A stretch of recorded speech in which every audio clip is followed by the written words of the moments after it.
नमस्कार। आज हम सभी doctor Baba Saheb Ambedkar medical college के स्टूडेंट्स आप सभी के समक्ष वर्ल्ड पॉपुलेशन डे यानी कि विश्व जनसंख्या दिवस जो कि 11 जुलाई को मनाया जाता है उससे रिलेटेड एक छोटा सा नाटक लाए हैं। ये नाटक आपको ये बताएगा कि कैसे दो प्रेगनेंसीज के बीच कम से कम 3 साल का गैप रखना चाहिए।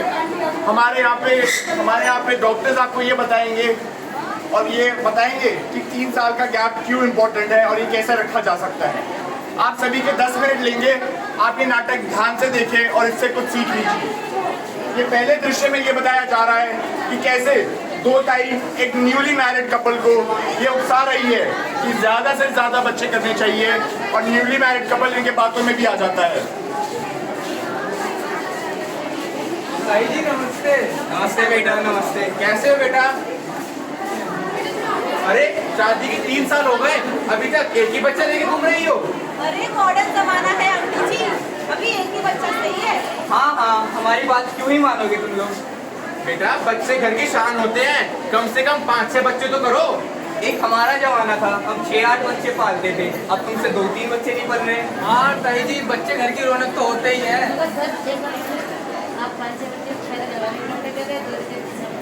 अरे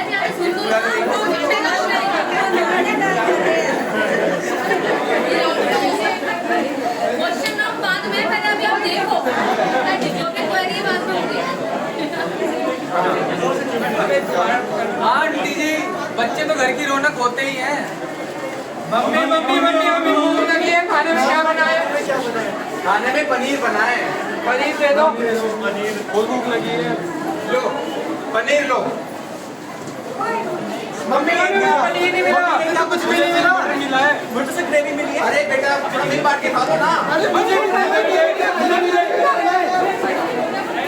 देखिए ना आंटी जी, ऐसे लड़ रहे हैं सबके साथ। बेटा खाना तो मिलवाट के ही खाना होता है, बड़े होंगे सीख जाएंगे। मम्मी चॉकलेट खाना है, 50 चॉकलेट दो। शाम मेरे पास 50 रुपए है, तुम एक नोट लो, सब मिलवा के खा लो। मुझे भी नहीं मिली। देखो आंटी जी, एक चॉकलेट के पीछे कैसे लड़ रहे हैं पागलों की तरह। अरे बेटा चॉकलेट ही तो है, दांत ही खराब होते हैं। अच्छा है सबको नहीं मिली।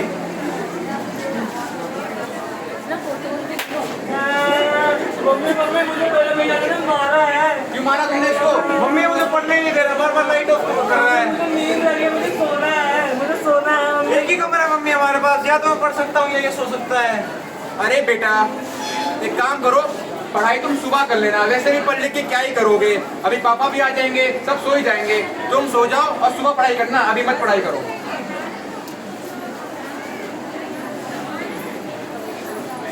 और बेटा क्या सोचा, बच्चे कब करोगी? 5 कम से कम। आप भी डॉक्टर साहब से बात करेंगे, फिर क्या पता आपको जल्दी खुशखबरी मिल जाए। डॉक्टर साहब से बात करनी है, डॉक्टर क्या करेगा इसमें? ये सब छोड़ो, 5-6 बच्चे तुम करो अब। हाँ सही बात है, 5-6 करेंगे, बस एक बार डॉक्टर से बात कर ले। फिर डॉक्टर जो करना है करो। तो अभी आप सभी ने देखा कि हमारे देश में कई सारी ऐसी जगहों पर बड़े बुजुर्ग लोग न्यूली मैरिड कपल्स को ये उकसाते हैं कि ज़्यादा बच्चे करने चाहिए। लेकिन हमें ये समझना चाहिए कि ज़्यादा बच्चे करने के क्या नुकसान होते हैं। घर परिवार में उन बच्चों को अच्छे से एजुकेशन नहीं मिल पाती है, इतने सारे हेल्थ प्रॉब्लम्स होती है, खान पान की भी दिक्कत रहती है। तो आइए ज़रा देखते हैं कि हमारे साथ जो है डॉक्टर है, उनका इसमें क्या राय है। वो आप सभी को ये बताएंगे कि ज़्यादा बच्चे करने से क्या दिक्कतें आ सकती है। डॉक्टर साहब, हमें ना बहुत सारे बच्चे करने हैं। मेरा एक बच्चा है, अपना परिवार बहुत बड़ा करता है। अच्छा, कितने बच्चे चाहिए आप? थोड़ा आगे आ जाओ बेटा, सुनाई नहीं दे रहा। डॉक्टर साहब, हमारा एक ही बच्चा है, हमें परिवार बड़ा करना है, तो बहुत सारे बच्चे चाहिए। अच्छा, कितने बच्चे चाहिए आप? डॉक्टर साहब जितने हो जाए उतना अच्छा, बच्चे तो भगवान की देन होते हैं। अरे कितने बच्चों का ख्याल रखो? हमारी अम्मा जी ने कहा है जितने बच्चे उतनी घर में रौनक। तुम्हें पता है ज्यादा बच्चे करने से कितने नुकसान होते हैं? डॉक्टर साहब, ज्यादा बच्चे को नुकसान भी होते हैं क्या? हाँ, ज्यादा बच्चे करने से बहुत नुकसान होते हैं। क्या क्या नुकसान होते हैं डॉक्टर साहब? बड़ा परिवार होने से घर में ज़रूरी सुविधाओं की कमी हो जाती है, जैसे बच्चों को खाना पीना देना, बच्चों की पढ़ाई, बच्चों का सेहत, ये सब खराब हो जाता है। और खाना न मिलने के कारण बच्चे कुपोषित हो जाते हैं, जिनके कारण उनका सेहत खराब हो जाता है और उनकी पढ़ाई पर भी प्रभाव पड़ता है और वो बार बार बीमार पड़ जाते हैं। और क्या क्या परेशानियां हो सकती है डॉक्टर साहब? आप ये बताइए, आप काम क्या करते हैं? डॉक्टर साहब मेरी पंचर लगाने की दुकान है, उससे मेरा सारा घर चलता है। आजकल इतनी महंगाई का ज़माना है और इतनी महंगाई के ज़माने में बच्चों की पढ़ाई लिखाई, उनके रहने, उनके खाने पीने का खर्चा उठाना बहुत महंगा पड़ेगा। इसके कारण बच्चे अपने परिवार का खर्च उठाने के लिए अपनी पढ़ाई छोड़ देते हैं और बाल मजदूरी में पड़ जाते हैं। अच्छा डॉक्टर साहब, ये तो मैंने सोचा ही नहीं था। हाँ जी, इसके अलावा जो माँ है उसके स्वास्थ्य पर भी बहुत बुरा असर पड़ता है। ज़्यादा बच्चे करने की वजह से माँ के शरीर में ज़रूरी पोषक तत्वों और खून की कमी हो जाती है, जिसकी वजह से उसको अनीमिया हो सकता है। इसके अलावा बच्चे की सेहत पर भी बहुत बुरा असर पड़ता है। बार बार बच्चे करने से बच्चों का समय से पहले होना, बच्चे का कम वजन का होना आदि समस्याएं हो जाती हैं। इसलिए ज़रूरी है कि आप इस बात का हमेशा ध्यान रखें कि दो बच्चों के बीच में हमेशा 3 साल का अंतर ज़रूर हो। डॉक्टर साहब, दो बच्चों के बीच में सही अंतर कैसे पता करें?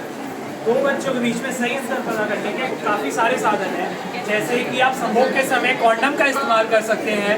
जैसे उसका वितरण भारत सरकार मुफ्त में भी करती है निरोध के फॉर्म में, और गर्भ निरोधक गोलियां जैसे माला डी और छाया उपलब्ध हैं, और आपातकालीन गर्भ निरोधक गोलियां जैसे आइप्रिल भी बाजार में उपलब्ध हैं।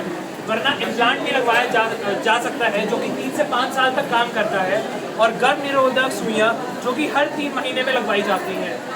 अगर आपको लगे कि आपको भविष्य में और बच्चे नहीं करने हैं और आपको अपना परिवार सीमित रखना है, तो आप स्थायी विकल्प भी अपना सकते हैं, जिसके अंदर महिला नलबंदी और पुरुष नसबंदी आते हैं। डॉक्टर साहब, ये सब सुविधाएं तो काफ़ी महंगी लग रही है, सब कहाँ मिलेगी हमें? ये सब सुविधाएं आप निःशुल्क में प्राप्त कर सकते हैं हमारे अस्पताल में। कमरा नंबर 1212 में महिलाओं के लिए और 1215 में पुरुषों के लिए। डॉक्टर साहब, स्तनपान के दौरान क्या क्या इस्तेमाल कर सकते हैं? स्तनपान के दौरान आप एमपीए इंजेक्शन, इम्प्लांट और छाया गोलियां का इस्तेमाल कर सकते हैं। तो अभी आप सभी ने देखा, जैसे कि हमारे डॉक्टर ने बताया कि ज़्यादा बच्चे करने के क्या नुकसान होते हैं। एक ही परिवार में ज़्यादा बच्चों को अच्छी परवरिश नहीं मिल पाती है, खान पान की तकलीफ रहती है, उन्हें इतनी सारी बीमारियों से जूझना पड़ता है। ज़्यादा बच्चे करने से माता एवं बच्चे को दोनों को ही गर्भावस्था में काफ़ी सारी परेशानियों से जूझना पड़ता है। जैसे कि बड़े डॉक्टर साहब ने ये भी बताया कि अगर आप फ्यूचर में बच्चे नहीं करना चाहते हो तो उसके क्या क्या उपाय है। तो याद रहे, परिवार में खुशी का मंत्र, 2 बच्चों में 3 साल का अंतर। धन्यवाद। फोटोज ले लेते हैं बच्चों में। कुछ समझ आया?